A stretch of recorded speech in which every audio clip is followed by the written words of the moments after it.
미 SEC와 리플사 간의 소송전이지 않을까 싶은데요. 현재 여러분들도 잘 아시다시피 리플사의 경우는 약식 판결에서 승소에 가까운 소식이 나왔지만 다소 아쉬운 모습을 나타내고 있습니다.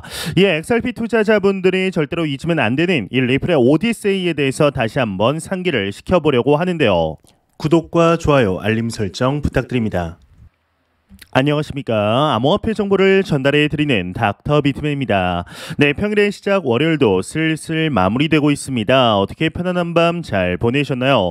현재 미국 증시 3대 지수는 상승 출발을 하였습니다. S&P 500은 0.16%, 나스닥은 0.32%, 다우지수는 0.01% 상승을 하였는데 반면 비트코인의 가치는 미 연준의 FOMC 정례회의를 앞두고도 계속해서 하락 흐름을 보이고 있습니다. 하지만 암호화폐 전문 매체 이 코인텔레그래프는 일부 애널리스트가 비트코인의 박스권이 곧 깨질 것으로 예상은 하지만 이 박스권 돌파 방향에 대한 합의는 없다라는 점에 주목을 하였는데요.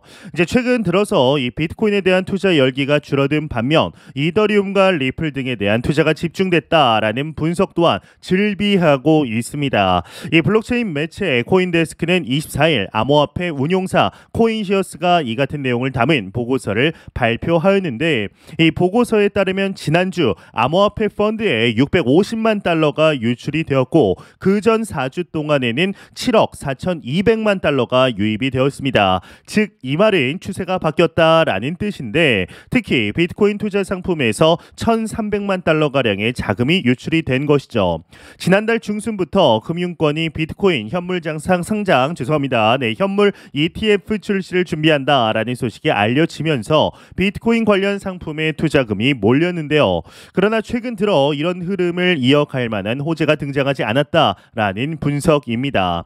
반면 이 알트코인에 대한 투자 심리는 개선이 되었는데 이 보고서는 리플이 지난 13일 미 SEC와의 소송에서 상당 부분 증권성이 인정되지 않는다라는 판결이 영향을 주고 있죠. 이 코인시어스는 이더리움 관련 투자 상품에 가장 많은 이 660만 달러의 자금이 유입, 이 리플 관련 상품에는 지난 11주 동안 260만 달러가 유입돼 총 680만 달러의 투자금이 예치되었다고 합니다. 이 솔라나의 경우는 110만 달러, 유니스왑은 70만 달러, 폴리곤은 70만 달러의 자금이 유입이 나타나게 되었죠. 이러한 소식과 더불어서 최근 암호화폐 씬, 이 크립토 씬에서 가장 핫한 코인이 있습니다. 바로 월드코인인데요. 이 며칠 전부터 월드코인을 받기 위해 홍채 스캔을 예약하는 페이지가 닫혔다라는 이야기를 들을 수가 있었는데 그리고 불과 며칠 전 월드코인 앱에서 홍채 스캔 예약 페이지를 확인할 수 있었습니다. 그런데 약간 불안정하더니 결국 월드코인 앱이 닫혔는데 제 기억으로는 7월 24일이 일주일에 한 번 오는 월드코인 에어드랍 날짜였기 때문에 더 이목이 집중되는 효과가 있지 않았을까 싶습니다.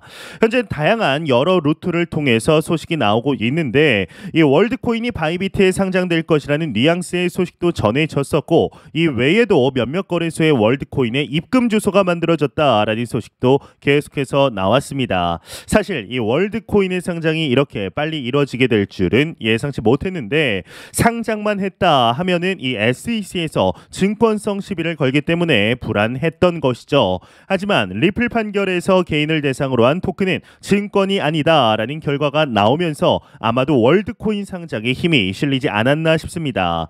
이런 가운데 광화문 메르카드에서 이 월드코인 오브를 통한 홍채 스캔이 가능하다라는 소식이 전해졌습니다. 월드코인 팝업 스토어에서 홍채 인증을 통해 월드코인을 받을 수 있는 기회가 열리게 되는 것인데 이제 굳이 분당까지 가지 않아도 이제는 서울 중심에서 홍채 스캔을 받을 수 있는 것이죠. 이제 2023년 크립토 업계의 화두는 AI입니다. 이 월드코인이 그 중심에 서 있다라고 해도 무방한데요. 이 100억 개로 알려진 월드코인 발행량은 XRP의 10분의 1 수준입니다. 이렇게 생각하면 가격에 대한 기대 역시 안 할 수가 없는데 이 월드코인 초기 참여자가 되면 월드코인 자체가 현재 일주일에 한 번 에어드롭 되기 때문에 남들보다 빠른 출발선에 서게 될 수 있습니다. 있습니다. AI가 삶으로 빠르게 파고들고 있기 때문에 월드코인에 대한 기대도 계속해서 높아질 수 있을 것으로 기대를 모으고 있는데요. 추가적으로 이 월드코인이 트위터를 통해 현재 서비스 진행 중임을 알렸습니다. 이 트위터에 올라온 문서에는 월드코인이 개인정보를 보호하면서 인터넷상에서 인간과 AI를 구별할 수 있는 솔루션임을 설명하고 있습니다. 그도 그럴 것이 월드코인을 받기 위해서는 홍채 인식을 해야 하기 때문인데요. 이 월드코인의 용도는 상당히 명확합니다. 월드코인 월렛을 통해 고유한 인간 신분을 증명하고 기본소득을 받을 수 있다라는 점이 바로 그것입니다. 다만 문서에서는 미국처럼 규칙이 명확하지 않은 곳에서도 이 두 가지 혜택을 받는데 문제가 없길 바란다는 내용이 나옵니다.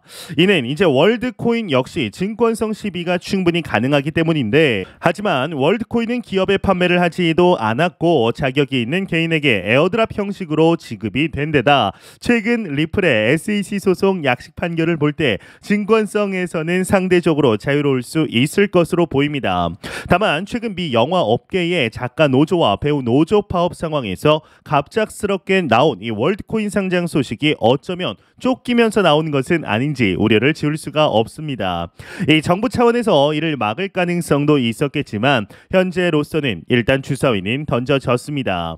이 월드코인의 전 세계 거래소 상장은 상당히 기민하게 진행되는 모습입니다.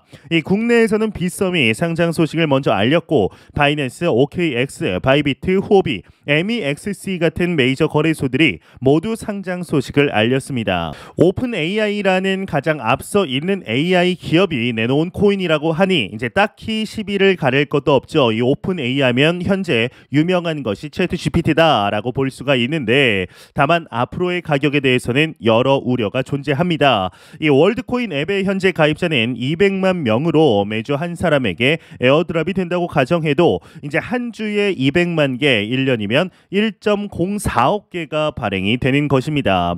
이제 상장도 됐겠다. 월드코인을 얻는 방법은 이 월드코인 사무실에 방문해 홍채 스캔만 받으면 되니 굳이 미룰 필요도 없긴 한데요. 아무래도 뭔가 느낌이 내 홍채를 팔아서, 스캔을 팔아서 월드코인을 받는 것 같은 느낌이 들기 때문에 거부감이 드는 것도 사실입니다. 다만 한번 생각을 해봤을 때 현재 삼성이나 이제 애플 같은 경우는 아이폰과 갤럭시를 통해서 이제 개인들의 이제 지문이나 홍채, 비밀번호 등등 다 가지고 있다라고 생각하면은 크게 문제가 되지는 않을 것 같은데, 개인적으로도 이 홍채를 스캔해서 월드코인을 한번 받아볼까 말까 많은 고민을 하고 있습니다. 만약 제가 직접 받게 된다면은 여러분들께 그 사실 그리고 어떻게 받는지 한번 영상으로 만들어 보도록 하겠습니다. 이러한 소식과 더불어서 현재 암호화폐 시장의 뜨거운 감자하면 단연코 미 SEC와 리플사 간의 소송전이지 않을까 싶습니다. 현재 여러분들도 잘 아시다시피 리플사의 경우는 약식 판결에서 승소에 가까운 소식이 나왔지만 다소 아쉬운 모습을 나타내고 있는데, 이에 XRP 투자자들이 잊으면 안 되는 리플의 오디세이에 대해서 다시 한번 상기를 시켜보려고 합니다. 과연 이 리플이란 무엇일까요? 이 질문이 리플을 이야기하기에 앞서 가장 중요해 보이는데, 우선 리플은 XRP를 발행한 기업의 이름입니다. 과거에는 XRP를 리플이라고도 불렀고 지금도 국내에서는 리플을 XRP와 같은 의미로 쓰고 있지만 정확하게 면밀히 말하면 XRP가 리플에서 발행한 코인입니다. 이 리플은 크리스 라센, 데이비드 슈월츠 등이 설립을 했고 이후 브래드 갈링 하우스가 CEO가 되었습니다.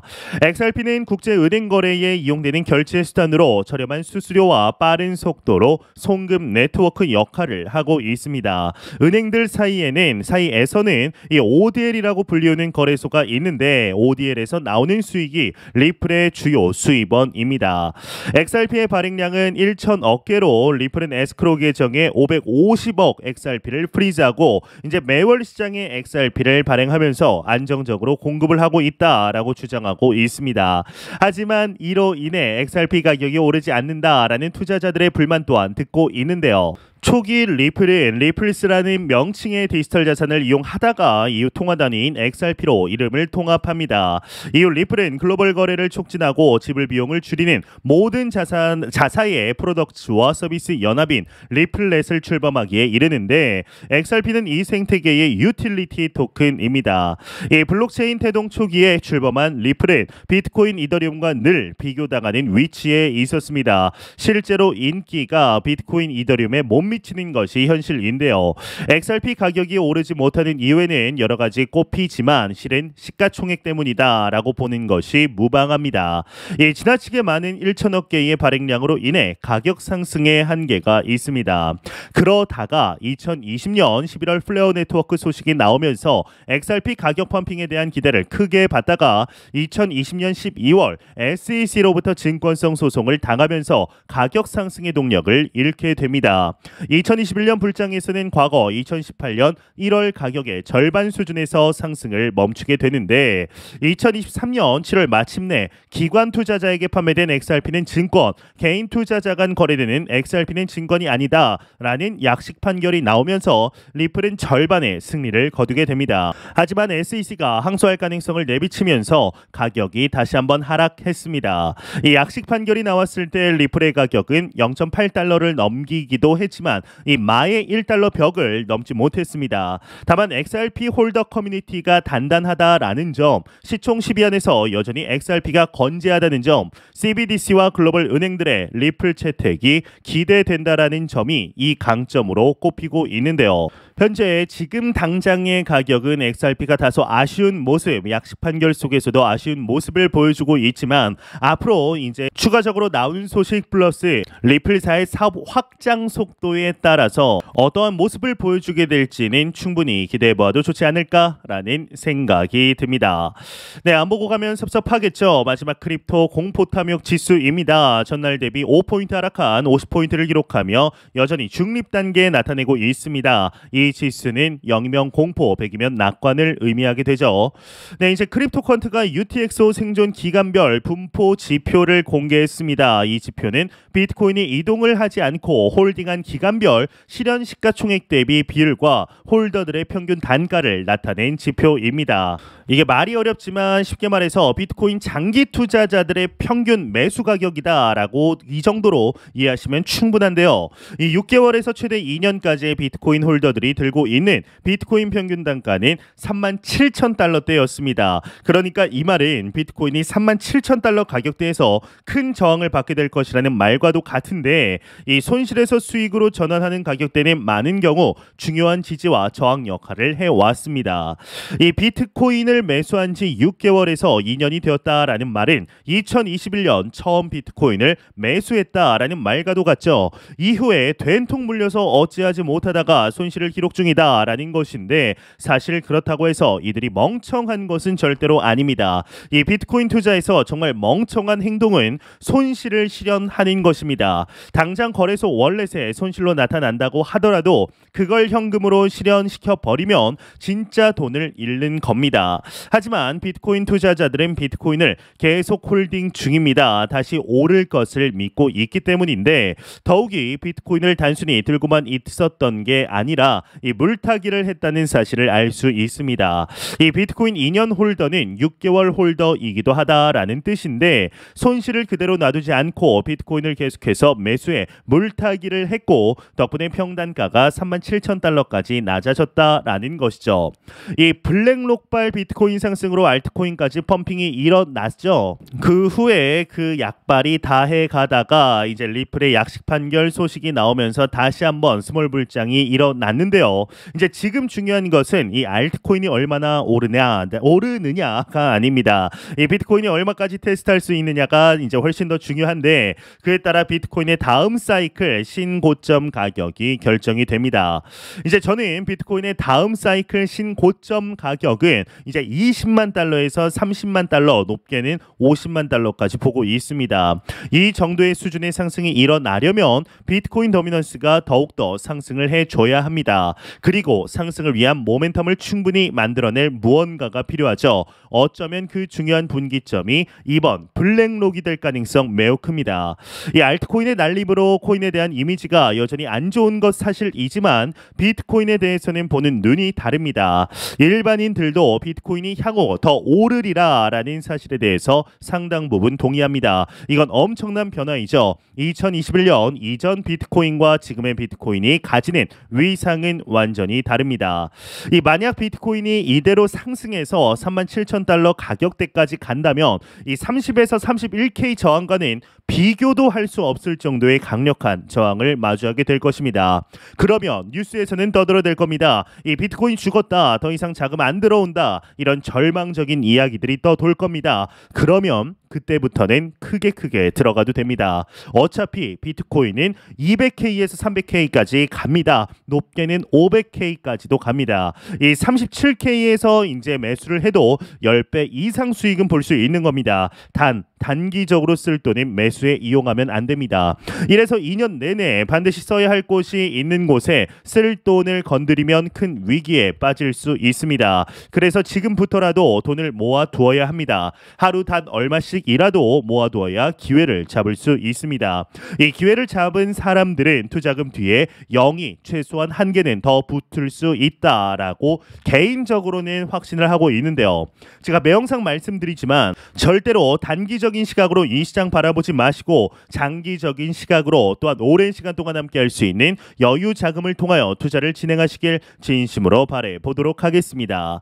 네, 제가 준비해온 소식은 여기까지입니다. 영상이 도움이 되셨다면 구독과 좋아요 그리고 광고 한 편만 처음부터 끝까지 시청 부탁드립니다. 이 채널은 오직 광고 수익으로 운영이 되게 됩니다. 항상 영상 시청해 주시는 시청자분들, 구독자분들 너무나 감사드립니다. 오늘 남은 시간 잘 마무리하시길 바라면서 저는 더욱 도움이 되는 영상으로 찾아뵙도록 하겠습니다. 지금까지 닥터 비트맨이었습니다. 감사합니다.